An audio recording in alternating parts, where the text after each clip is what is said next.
Deus vai virar o seu mundo de cabeça para baixo quando você fizer isso.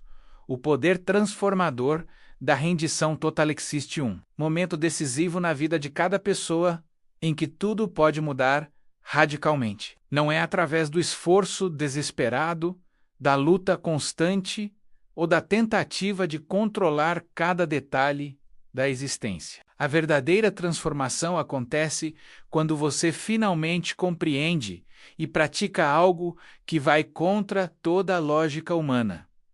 A rendição completa nas mãos de Deus.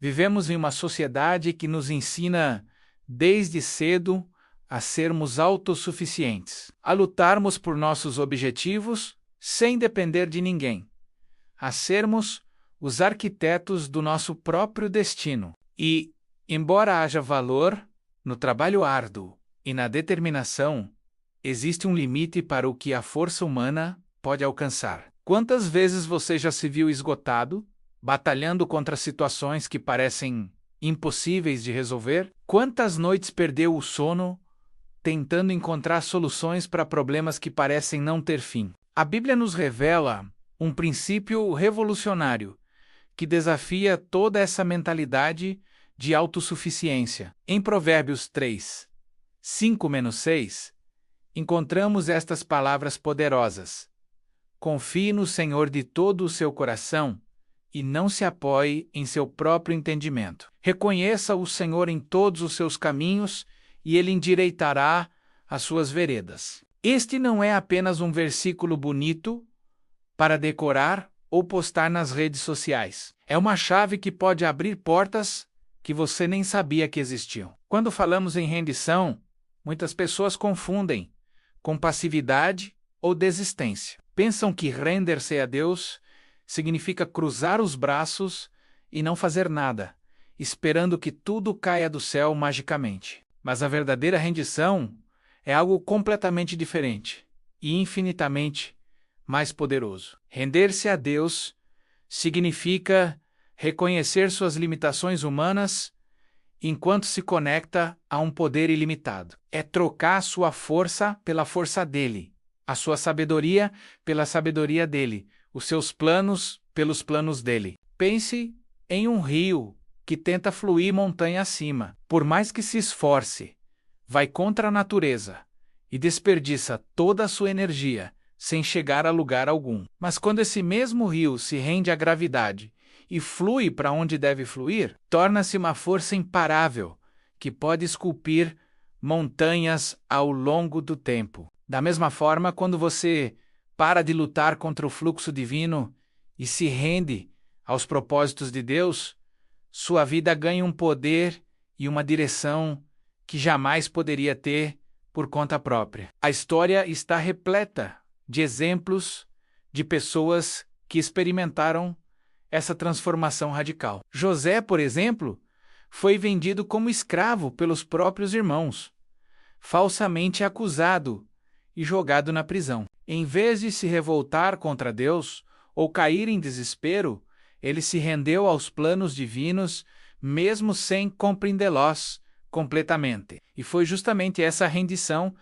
que o levou a se tornar governador do Egito, salvando não apenas sua família, mas nações inteiras da fome. O que parecia o fim de sua história era apenas Deus virando seu mundo de cabeça para baixo para posicioná-lo exatamente onde ele precisava estar. Ou considere o apóstolo Paulo, que tinha seus próprios planos e ambições. Ele era um fariseu dedicado, um estudioso respeitado, alguém com um caminho claro traçado diante de si, mas quando encontrou Jesus no caminho de Damasco e se rendeu completamente a ele, seu mundo foi literalmente virado de cabeça para baixo.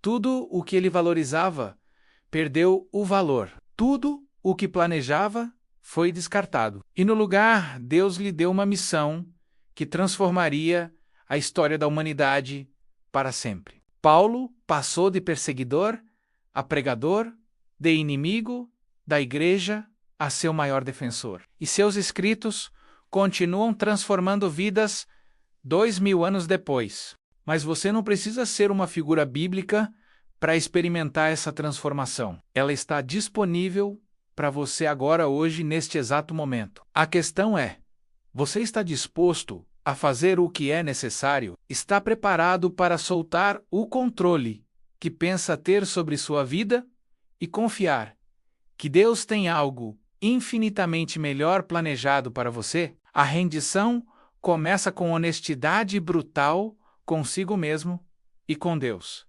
É olhar para sua vida e admitir: eu não posso fazer isso sozinho. Eu tentei do meu jeito e não funcionou. Eu preciso de ti, Deus.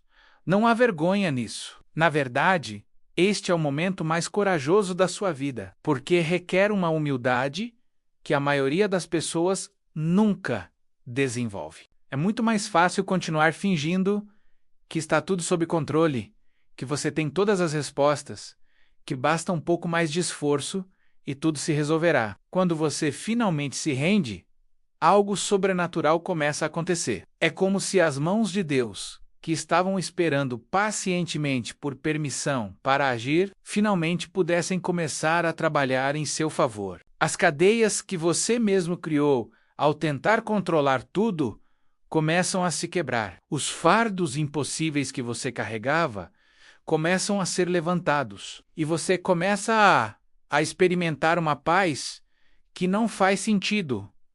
Lógico, considerando as circunstâncias ao seu redor. Jesus disse em Mateus 11, 28-30, venham a mim, todos os que estão cansados e sobrecarregados, e eu lhes darei descanso. Tomem sobre vocês o meu jugo e aprendam de mim, pois sou manso e humilde de coração, e vocês encontrarão descanso para as suas almas, pois o meu jugo é suave e o meu fardo é leve. Perceba que ele não está dizendo que não haverá mais desafios ou trabalho a fazer, mas quando você está no jugo certo, conectado à fonte certa de poder, o mesmo caminho que era impossível se torna possível. O mesmo fardo que era esmagador se torna leve. A rendição não é um evento único, mas uma prática diária. É acordar cada manhã e dizer: Deus, este dia é seu. Meus planos são seus. Minha agenda está em suas mãos. Guia-me como quiser.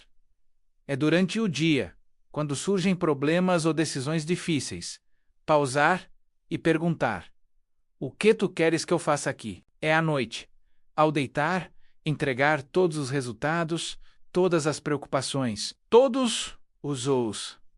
E se nas mãos daquele que nunca dorme e que está trabalhando a seu favor mesmo, enquanto você descansa. O jejum que move o céu e a terra. Se você quer ver Deus virar seu mundo de cabeça para baixo de forma rápida e radical, existe uma prática espiritual que consistentemente produz resultados extraordinários ao longo de toda a história bíblica e da Igreja.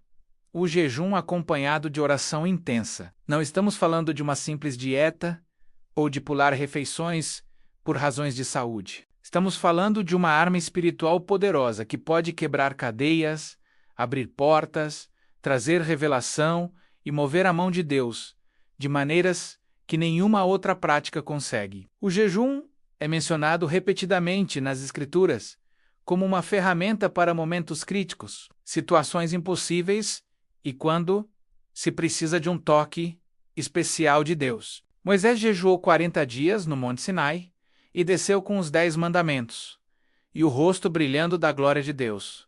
Elias jejuou 40 dias e recebeu uma visitação divina que renovou completamente seu ministério. A rainha Esther convocou um jejum de 3 dias antes de arriscar sua vida para salvar seu povo. E Deus virou completamente a situação a favor dos judeus. Jesus Cristo iniciou o seu ministério com 40 dias de jejum no deserto, enfrentando e vencendo as tentações de Satanás. Mas por que o jejum é tão poderoso? O que acontece no reino espiritual quando negamos voluntariamente ao corpo aquilo que ele mais deseja? A resposta é multifacetada e profunda. Primeiro, O jejum é um ato de humilhação diante de Deus. Quando você jejua, está declarando: Deus, eu preciso mais de ti do que do pão que sustenta meu corpo. Tu és mais importante que minha próxima refeição. Estou disposto a experimentar desconforto físico, porque anseio por um encontro espiritual contigo. Existe algo que acontece em seu espírito quando você voluntariamente nega os desejos da carne. É como se a voz do seu espírito, que normalmente é abafada pelas demandas do corpo e pelas distrações do mundo, finalmente pudesse ser ouvida com clareza. Você se torna mais sensível à voz de Deus, mais consciente da sua presença, mais sintonizado com o reino espiritual. As coisas que pareciam urgentes perdem sua importância. As preocupações que o consumiam começam a diminuir. E no lugar disso, uma fome espiritual intensa surge. Uma sede por Deus que nenhuma comida ou bebida pode satisfazer. Em Isaías 58, Deus fala sobre o tipo de jejum que ele escolheu, e as promessas associadas a ele são absolutamente extraordinárias. Ele diz que, quando jejuamos da maneira certa, com um coração certo, nossa luz romperá como a aurora. Nossa cura virá rapidamente. Nossa justiça irá adiante de nós, e a glória do Senhor será nossa retaguarda. Ele promete que, quando clamarmos, Ele responderá. Quando pedirmos socorro, Ele dirá: aqui estou. São promessas de transformação total, de intervenção divina, de uma virada completa na situação. Mas é importante entender que não é o jejum em si que tem poder mágico. Não é simplesmente ficar sem comer que faz Deus agir. O jejum é poderoso quando está acompanhado de oração intensa, arrependimento genuíno e um coração que verdadeiramente busca a Deus. É a combinação de negar a carne enquanto alimenta o espírito que cria um ambiente onde os milagres acontecem naturalmente. Pense no jejum como limpar a estática de um rádio. Quando há muita interferência, você não consegue ouvir claramente a estação. Mas quando você remove as interferências, a mensagem chega com clareza cristalina. Nossa vida cotidiana está cheia de interferências, preocupações, distrações, prazeres, compromissos, entretenimento. O jejum remove temporariamente essas interferências, permitindo que você ouça Deus com uma clareza que raramente experimenta em circunstâncias normais. A Bíblia registra um momento em que os discípulos de Jesus não conseguiram expulsar um demônio particularmente forte de um menino atormentado. Depois que Jesus o expulsou, eles perguntaram por que não conseguiram fazer o mesmo. A resposta de Jesus foi clara: esta casta não sai senão por meio de oração e jejum. Mateus 17, 21. Existem certos tipos de batalhas espirituais, certas fortalezas na sua vida, certos obstáculos que não serão removidos através de orações casuais ou esforço humano. Eles requerem o poder que vem através da oração combinada com jejum. Você já se deparou com situações que parecem impossíveis de mudar? Relacionamentos quebrados que parecem irrecuperáveis? Portas que permanecem fechadas, não importa quantas vezes você bata? Vícios que parecem ter um controle inabalável sobre você ou alguém que ama? Questões financeiras que parecem não ter solução? Problemas de saúde que os médicos não conseguem resolver? É exatamente para momentos como esses que Deus nos deu a arma do jejum. Quando você jejua, não está tentando manipular Deus ou forcá-lo a fazer algo. Você está se colocando em uma posição de maior receptividade à sua vontade e ao seu poder. Está dizendo: Deus, eu estou tão desesperado por uma resposta, tão necessitado da tua intervenção, que estou disposto a sacrificar meu conforto físico para buscar tua face. E Deus responde a esse tipo de coração. Ele não pode resistir à humildade genuína. Ele não ignora o clamor sincero de seus filhos. Existem diferentes tipos de jejum mencionados na Bíblia e praticados ao longo da história da igreja. O jejum completo, onde você se abstém de toda comida e bebida, geralmente é reservado para períodos curtos e situações extremamente críticas. O jejum normal, onde você se abstém de comida, mas continua bebendo água, é o mais comum e pode ser praticado por períodos variados, de um dia a várias semanas. O jejum parcial, onde você se abstém de certos tipos de alimentos, ou faz apenas uma refeição por dia, pode ser mantido por períodos ainda mais longos. O importante não é a duração ou o tipo específico, mas o coração e a intenção por trás do jejum. Quando você decide jejuar, é essencial ter um propósito claro. Não jejue apenas por jejuar, jejue com uma intenção específica. Buscar direção de Deus para uma decisão importante, interceder por uma situação crítica, quebrar um padrão espiritual negativo em sua vida, buscar cura, pedir provisão, ou simplesmente buscar um encontro mais profundo com Deus. Escreva esse propósito. Declare-o em oração no início do seu jejum. E sempre que sentir fraqueza ou tentação de desistir, lembre-se do porquê você começou. Durante o jejum, intensifique sua vida de oração. Este não é o momento de manter suas orações rotineiras de sempre. É tempo de clamar, de buscar, de batalhar espiritualmente. Leia a palavra de Deus com fome. Adore com intensidade. Se possível, separe tempo extra, longe de distrações para estar na presença de Deus. Muitas pessoas descobrem que acordar mais cedo durante um jejum, no tempo que normalmente passariam preparando e comendo o café da manhã, é uma oportunidade perfeita para buscar a face de Deus. Prepare-se também para a resistência espiritual. O inimigo não gosta quando os filhos de Deus jejuam, porque ele sabe o poder que isso libera. Você pode enfrentar tentações mais fortes, distrações incomuns, ou sentir-se desencorajado. É nessas horas que você precisa perseverar. Lembrando que cada momento de desconforto físico é um investimento em seu avanço espiritual. A oração de guerra que derrota gigantes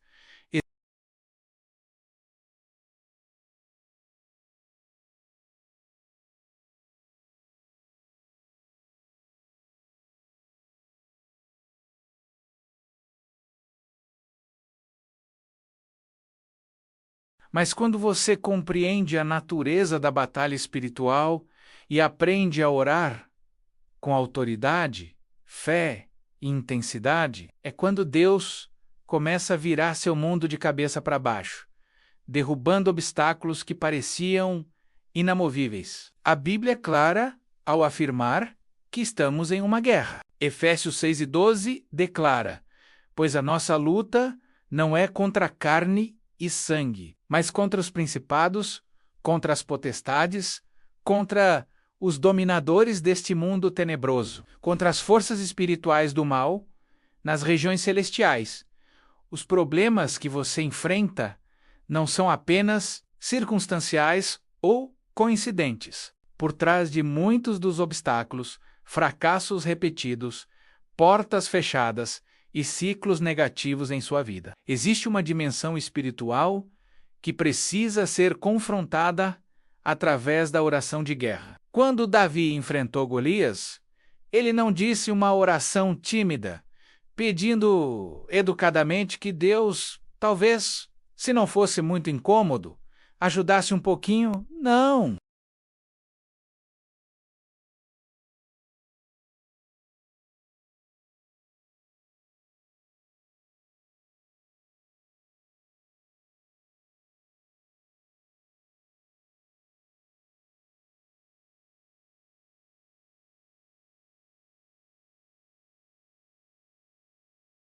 Esta é a oração de guerra.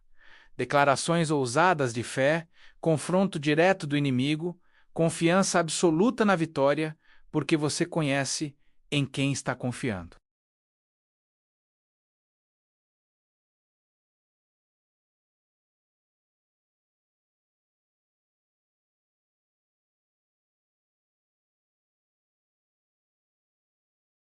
Você é filho ou filha do Deus Todo-Poderoso, comprado pelo sangue de Jesus Cristo, selado com o Espírito Santo e investido com autoridade espiritual.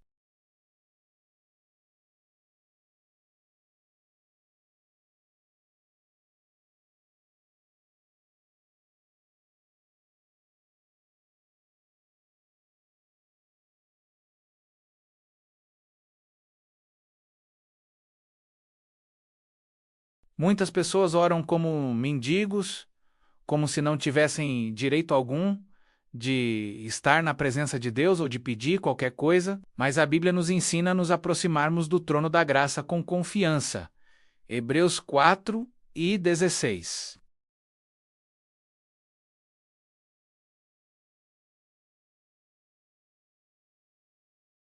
Esta confiança muda completamente a natureza das suas orações. Em vez de Deus, se for da tua vontade, talvez, quem sabe, você ora com declarações de fé.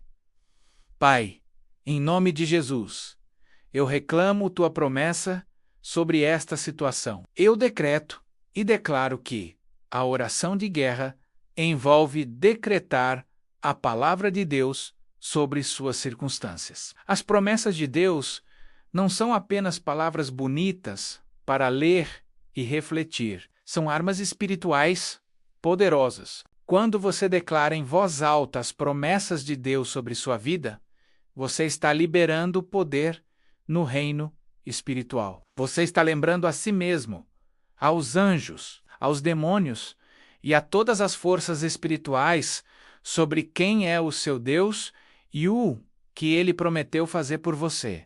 Por exemplo, se você está enfrentando problemas financeiros, não apenas ore genericamente, pedindo ajuda. Declare: Deus, tu disseste em Filipenses 4:19 que o meu Deus suprirá todas as vossas necessidades segundo as suas riquezas na glória em Cristo Jesus. Eu reclamo esta promessa agora. Eu decreto que minha família não passará necessidade. Eu quebro toda maldição de pobreza sobre minha vida. Em nome de Jesus. Eu declaro que as janelas do céu estão abertas sobre mim e que a bênção me alcançará e me ultrapassará. Se você está lutando contra a doença, declare: Jesus levou sobre si minhas enfermidades e carregou as minhas doenças. Pelas suas feridas, eu fui sarado. Eu repreendo toda enfermidade em meu corpo, em nome de Jesus. Eu decreto vida, saúde e restauração sobre cada célula, cada órgão, cada sistema do meu corpo. Eu resisto ao espírito de enfermidade e ordeno que saia agora. Perceba a diferença de postura. Você não está implorando ou suplicando. Você está exercendo autoridade baseada no que Cristo já conquistou na cruz. Você está enfrentando o inimigo de frente e ordenando que ele recue. E quando você ora assim, com fé genuína e autoridade espiritual, as coisas começam a mudar no mundo invisível e logo se manifestam no mundo visível. A adoração é outra arma poderosa na oração de guerra. Quando você adora a Deus no meio da batalha, algo extraordinário acontece. O relato de Josafá, em 2 Crônicas 20, ilustra isso perfeitamente. Quando um exército imenso veio contra Judá, Josafá convocou um jejum nacional e buscou ao Senhor. E a estratégia que Deus deu foi surpreendente: colocar os adoradores na frente do exército. Enquanto eles cantavam e louvavam, Deus confundiu os inimigos e eles se destruíram mutuamente. Judá nem precisou lutar, apenas recolheu os despojos da vitória. Quando você está enfrentando um gigante em sua vida, louve a Deus. Não espere até ver a vitória para adorar. Adore no meio da batalha. Adore quando tudo parece perdido. Adore quando não faz sentido. Lógico, esta adoração guerreira declara: Deus, tu és maior que este problema. Tu és mais poderoso que este inimigo. Tu és fiel para cumprir tua palavra. E eu vou te louvar não pelo que vejo, mas pelo que creio. Esta adoração desestabiliza o acampamento do inimigo e convida a presença manifesta de Deus para a sua situação. A oração de guerra também envolve perseverança. Jesus contou a parábola da viúva persistente, que continuou batendo à porta do juiz, até que ele finalmente lhe fez justiça. E Jesus explicou que se até um juiz injusto responde à persistência, quanto mais nosso Pai Celestial responderá aos que clamam a Ele dia e noite. Lucas 18, 1-8. Muitas pessoas desistem muito cedo. Elas oram 1 ou 2 vezes. E quando não veem resultados imediatos, concluem que Deus não vai responder. Mas a oração de guerra requer tenacidade, a recusa de desistir até que a vitória venha. Daniel orou e jejuou por 21 dias antes de receber a resposta do anjo. O anjo explicou que, desde o primeiro dia, Daniel começou a orar. Sua oração foi ouvida e a resposta foi enviada. Mas houve resistência espiritual no caminho, uma batalha nas regiões celestiais que atrasou a resposta. Se Daniel tivesse desistido no 20º dia, teria perdido o cumprimento da promessa, que estava a apenas um dia de distância. Quantas bênçãos são perdidas porque as pessoas desistem muito cedo? Ore até que algo aconteça. Ore até que você sinta no seu espírito que a batalha foi vencida, mesmo que ainda não veja a manifestação física. Há um momento na oração persistente em que você sabe que a vitória é sua. E a paz de Deus inunda seu coração, mesmo antes de ver qualquer mudança nas circunstâncias. Continue orando até chegar nesse lugar de certeza. A obediência radical que abre portas impossíveis. Existe um tipo de obediência que vai além do cumprimento básico dos mandamentos. É uma obediência radical, imediata e completa, que não questiona, não hesita e não negocia. É esse tipo de obediência que chama a atenção de Deus e desencadeia milagres que desafiam toda a lógica humana. Quando você se dispõe a obedecer a Deus, mesmo quando não entende, mesmo quando não faz sentido, mesmo quando vai contra toda a sabedoria humana, é quando você se posiciona para ver Deus virar seu mundo de cabeça para baixo, de maneiras que você nunca imaginou possíveis. Considere Abraão, que recebeu uma ordem de Deus que desafiava toda a compreensão: sacrificar seu filho Isaque, o filho da promessa, aquele através de quem todas as bênçãos prometidas viriam. Do ponto de vista humano, esta ordem não fazia sentido algum. Como Deus poderia cumprir suas promessas através de Isaque se Abraão o sacrificasse? Mas Abraão não argumentou, não questionou, não esperou para ver se tinha entendido direito. Ele levantou cedo na manhã seguinte e começou a jornada para obedecer. E foi justamente essa obediência radical, essa disposição de dar a Deus até mesmo aquilo que era mais precioso, que confirmou Abraão como o pai da fé e assegurou a bênção, não apenas para ele, mas para todas as nações da terra através de seus descendentes. Ou pense em Noé, que recebeu instruções de construir uma arca gigantesca em terra seca, quando nunca havia chovido antes. Ele foi ridicularizado, zombado e certamente questionado, até por sua própria família. Mas ele obedeceu completamente, seguindo as especificações exatas que Deus lhe deu. Levou anos, décadas de trabalho árduo, enquanto enfrentava o escárnio dos outros. Mas quando o dilúvio finalmente veio, foi sua obediência radical que salvou não apenas sua vida, mas toda a raça humana. Pedro, o pescador experiente, havia trabalhado a noite inteira sem pegar nada. Então Jesus, um carpinteiro sem experiência em pesca. Lhe disse para lançar as redes em águas profundas em plena luz do dia, quando todo pescador sabe que não é o momento certo. Pedro poderia ter ignorado o conselho. Afinal, ele era o especialista em pesca, mas ele escolheu a obediência radical. Mestre, havendo trabalhado toda a noite, nada apanamos. Mas, sobre a tua palavra, lançarei as redes. Lucas 5:5. O resultado? Uma pesca milagrosa tão abundante que as redes começaram a se romper e os barcos quase afundaram. Esta obediência não apenas lhe deu peixe para vender, transformou completamente o curso de sua vida, pois foi depois deste milagre que ele deixou tudo para seguir Jesus. A obediência radical muitas vezes requer que você faça algo que parece contrário ao senso comum ou à sabedoria convencional. Deus mandou os israelitas marcharem ao redor das muralhas de Jericó por 7 dias, gritando no 7º dia. Do ponto de vista militar, esta não era uma estratégia de guerra. Era ridícula, mas quando eles obedeceram exatamente como Deus ordenou, as muralhas caíram sobrenaturalmente. Naamã, o comandante sírio leproso, foi instruído a mergulhar 7 vezes no Rio Jordão. Ele quase não obedeceu, porque parecia muito simples, muito humilhante, mas quando finalmente cedeu e obedeceu, sua lepra foi completamente curada. A questão é, Deus está lhe pedindo para fazer algo que não faz sentido para você agora? Ele colocou algo em seu coração que parece grande demais,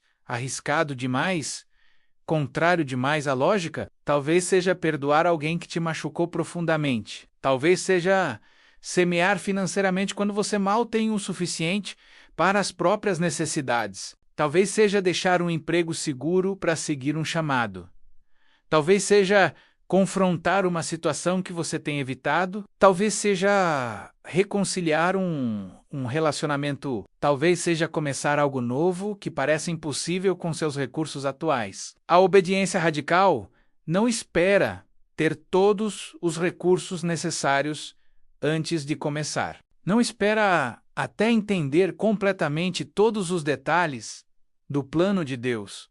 Não espera até sentir-se totalmente preparado ou qualificado. Ela simplesmente obedece ao próximo passo que Deus revelou, confiando que Ele proverá o que for necessário quando for necessário. É como dirigir à noite com os faróis acesos. Você não consegue ver todo o caminho até seu destino, mas consegue ver o suficiente para dar o próximo passo.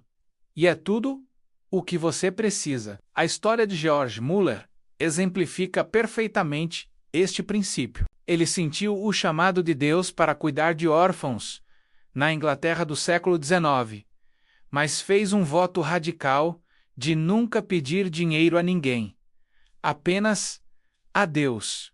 Parecia loucura. Como ele sustentaria centenas de crianças sem solicitar doações? Mas através da oração e obediência fiel, Deus proveu de formas milagrosas ao longo de décadas. Houve manhãs em que não havia comida para o café da manhã das crianças, mas Muller assentava à mesa e agradecia a Deus pela refeição que estava prestes a vir. E, invariavelmente, antes que pudessem terminar a oração, alguém batia a porta com pão fresco, ou leite, ou alguma provisão. Ao longo de sua vida, ele cuidou de mais de 10.000 órfãos, sem nunca pedir dinheiro a pessoas, apenas porque obedeceu radicalmente ao que Deus lhe pediu para fazer. A obediência radical também significa obedecer com a atitude certa. Você pode fazer a coisa certa com o coração errado,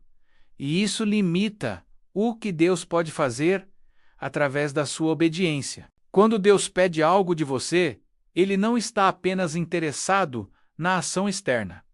Ele quer seu coração. Ele quer que você obedeça com alegria, com fé, com expectativa, com amor. A obediência de má vontade A obediência que reclama e resmunga o tempo todo, a obediência que está sempre lembrando Deus do sacrifício que está fazendo. Não libera o mesmo poder que a obediência alegre e voluntária. Existe também um princípio de obediência instantânea, que é crucial quando Deus fala ao seu coração, quando você sente aquela convicção interna do Espírito Santo lhe instruindo a fazer algo, obedeça imediatamente. Não espere até que seja mais conveniente.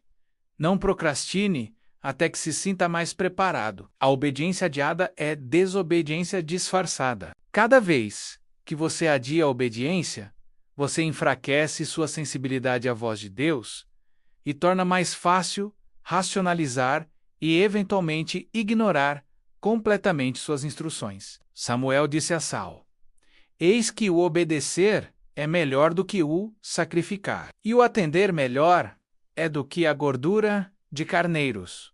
1 Samuel 15:22. Deus prefere sua obediência a qualquer sacrifício religioso que você possa fazer. Você pode jejuar, orar horas a fio, dar grandes ofertas. Servir. Esta resposta foi pausada porque Cláudia atingiu seu limite máximo de caracteres para uma mensagem. Clique em continuar para que Cláudia prossiga. Continuar. O Cláudia pode cometer erros. Confira sempre as respostas, em vários ministérios. Mas se há uma área de desobediência em sua vida que você está ignorando ou justificando, isso bloqueia o fluir completo das bênçãos de Deus. É como ter um tubo com entupimento. Pode haver muita pressão de um lado, mas a água não fluirá livremente até que o entupimento seja removido. A obediência radical às vezes significa dizer não a oportunidades boas para dizer sim ao que é melhor. Segundo o plano de Deus, significa escolher o caminho estreito, quando o caminho largo parece mais atraente. Significa nadar contra a corrente da cultura quando necessário. Significa ser diferente, ser peculiar, ser um estrangeiro neste mundo, porque você pertence a um reino diferente. Mas aqui está a verdade extraordinária. Cada vez que você escolhe a obediência radical, você está investindo em seu futuro de maneiras que não pode ver ainda. Você está plantando sementes no reino espiritual, que produzirão colheitas abundantes no tempo certo. Você está construindo um histórico com Deus que aumenta sua capacidade de confiar nele em situações ainda maiores no futuro. E você está se posicionando para os milagres que Deus tem preparados para aqueles que o amam e andam em obediência a Ele. Jesus disse algo absolutamente revolucionário em Marcos 11, 22-24. Tende fé em Deus, porque em verdade vos digo que qualquer que disser a este monte, ergue-te e lança-te no mar, e não duvidar em seu coração, mas crer que se fará aquilo que diz, assim lhe será feito. Por isso vos digo que tudo o que pedirdes, orando, cride que o recebereis, e tê-lo-eis. Leia isso novamente. Jesus não está falando sobre pequenas coisas. Ele está falando sobre mover montanhas. E ele não disse que isso é apenas para alguns supersontos especiais. Ele disse qualquer que a chave está em duas coisas: não duvidar em seu coração e crer que já recebeu. A dúvida é o veneno da fé. Tiago 1:6-7 adverte pesa uau. Porém, com fé, não duvidando. Porque o que duvida é semelhante à onda do mar, que é levada pelo vento e lançada de uma para outra parte. Não pense tal homem que receberá do Senhor alguma coisa. A dúvida anula a fé. É como pisar no acelerador e no freio ao mesmo tempo.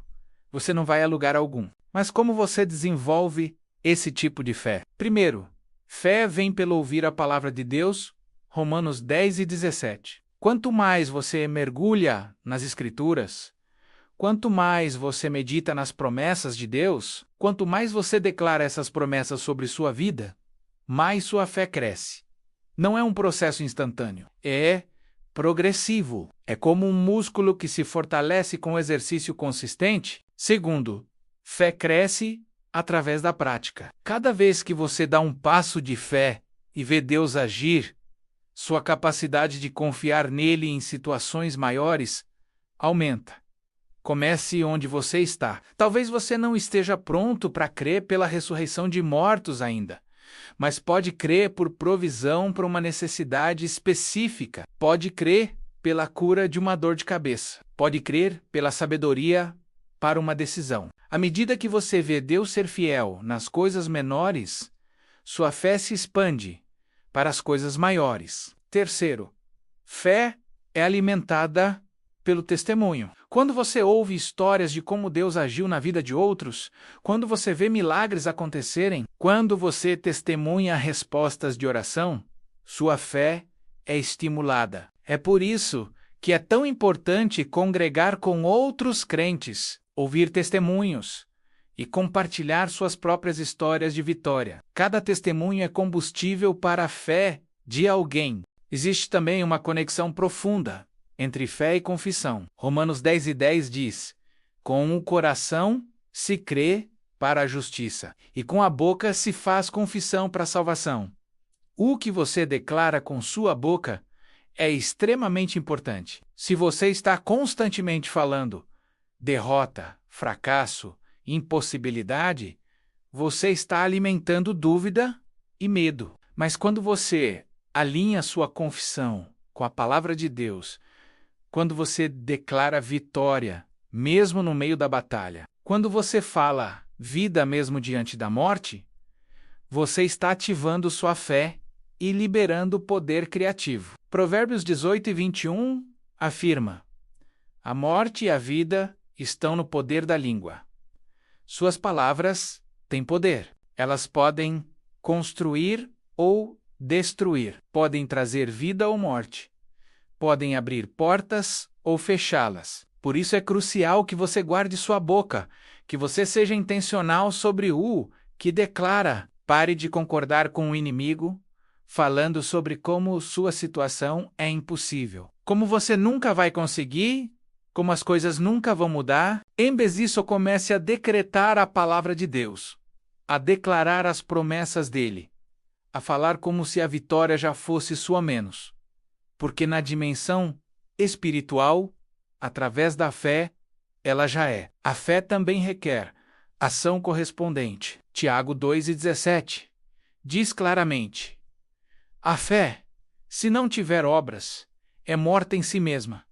Fé verdadeira sempre produz ação. Se você diz que tem fé para um emprego melhor, mas não está fazendo nenhum esforço para se qualificar ou procurar oportunidades, sua fé está morta. Se você diz que tem fé pela restauração de um relacionamento, mas não está disposto a dar os passos necessários de perdão e reconciliação, sua fé está morta. Fé não é passividade. É ação baseada em convicção. Quando você combina rendição total a Deus, jejum e oração intensa, obediência radical e fé inabalável, você cria uma tempestade perfeita no reino espiritual. Você se torna uma ameaça real às fortalezas das trevas. Você se posiciona para milagres que farão as pessoas ao seu redor pararem e perguntarem: como isso aconteceu? E você poderá apontar apenas para Deus